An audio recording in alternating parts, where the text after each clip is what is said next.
काका ये लीजिए आपकी इस महीने की पगार। जी बेटा। जय भीम। काका आप छोटी जात के हो? हाँ बेटा, तो क्या हुआ? पर आपने हमें ये बात पहले क्यों नहीं बताई? बेटा इसमें बताने वाली बात क्या थी? आपको नौकर की ज़रूरत थी और मैं सारे काम अच्छे से कर लेता हूँ। काका वो सब तो ठीक है, लेकिन आपको एक बार बताना तो चाहिए था। आप घर के सारे काम करते हैं, यहाँ तक कि खाना भी आप बनाते हैं। कम से कम आप बता तो देते कि आप छोटी जात के हैं। बेटा इससे मेरे काम का क्या लेना देना? लेना देना है काका, तभी तो आपसे बोल रहा हूँ। आपका क्या है, आपको तो फर्क नहीं पड़ता, लेकिन हमें तो फर्क पड़ता है ना। अरे आपको ये सब पहले बता देना चाहिए था। खैर छोड़ो ये सब, आप शाम को आकर ना अपना पूरा हिसाब कर लेना।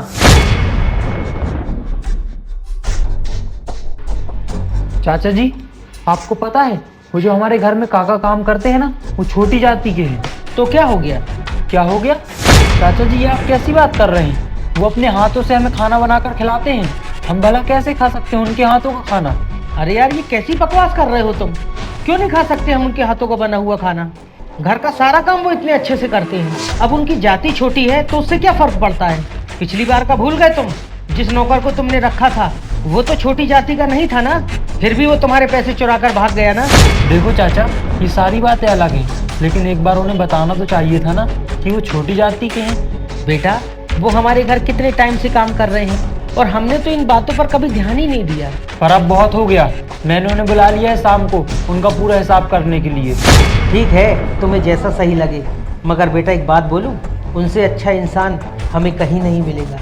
मुझे तो लगा था कि तुम इन सब चीज़ों से ऊपर उठ गए होंगे यार, लेकिन तुम्हारी सोच भी ना बाकी लोगों की तरह ही है। खैर तुम्हें जो करना है करो, मैं भी देखता हूँ उनसे अच्छा इंसान तुम्हें कहाँ मिलेगा। साहब पैसे दे देते। काका ये लीजिए आपकी इस महीने की पगार। बेटा वो इस महीने के 8 दिन के पैसे रह गए हैं। पर काका वो हिसाब तो मैं महीने के आखिरी में करूँगा ना। आपने तो कहा था ना कि शाम को मैं आपका पूरा हिसाब कर दूंगा। मुझे लगा कि मेरी छोटी जाति की वजह से आप मुझे काम पर नहीं रखेंगे। ऐसा बिल्कुल नहीं है काका, इस घर में आप ही काम करोगे। माना कि आपकी जाति छोटी है, लेकिन इससे कोई फर्क नहीं पड़ता। आपका काम सबसे अच्छा है। हमने आज तक ऐसा नौकर नहीं देखा।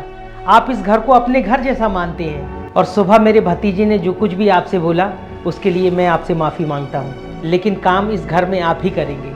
काका मुझे भी माफ़ कर देना, मुझे आपको इतना सब कुछ नहीं बोलना चाहिए था। जाति के चक्कर में मैं ये भूल गया था कि कर्म से बड़ी कोई जाति नहीं होती है। और आपका काम बहुत अच्छा है काका, इस घर में आप ही काम करेंगे। और मेरी नादानी के लिए मुझे माफ़ कर देना काका।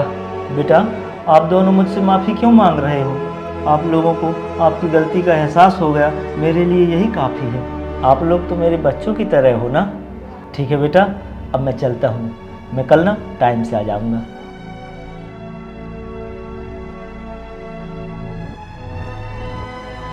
और हाँ राहुल, एक बात याद रखना, इंसान अपने कर्मों से बड़ा होता है, ना कि अपनी जाति से।